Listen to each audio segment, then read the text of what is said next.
Atvažiuoja Lenkas dirbti į Angliją. Gerą darbą gauna, gerai apmokamas, viską dirba, 2 metai, šaibų belė kiek, pareigos ahujienos, visą laiką serga, perėjo visus gydytojus, anglų visur ėjo, nieks nieko neranda, sveikas, tipo. O jam blogai, visą laiką blogai. Karočiui susiranda, daug kainuoja, bet susiranda Lenkų daktarą, tokį žaipadį tautietį Anglijoje. Varo ten, aišku, dar sunkiai prieina, primoka pinigų, užeina į kabinetą, sako, teikit, sėskit, ko skundžiatės, tas ir tas, ten tas blogai, čia, žinai, kiekvieną dieną, niekas čia nieko neranda. Aha, čia daktaras tik apžiūrėjo, ką čia galim.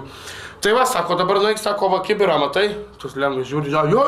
Tai va, nueik, sako, pasim kibirą, nueik, sako, į kitą kambarį, sako, prišyk į kibirą, apmyšk, sako, ant viršaus ir pakvėpuok garų 10 minučių.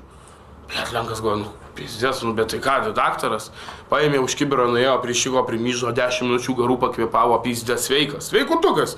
Išeina iš kabinos, sako, daktarė, jūs, sako, tiesiog nuostabus, išgydėt mane iš pirmo karto, sako, kas per liga buvo? Daktaras, tu, sako, tu išvis nesirgai, tu, sako, tėvynės pasiilgęs buvai.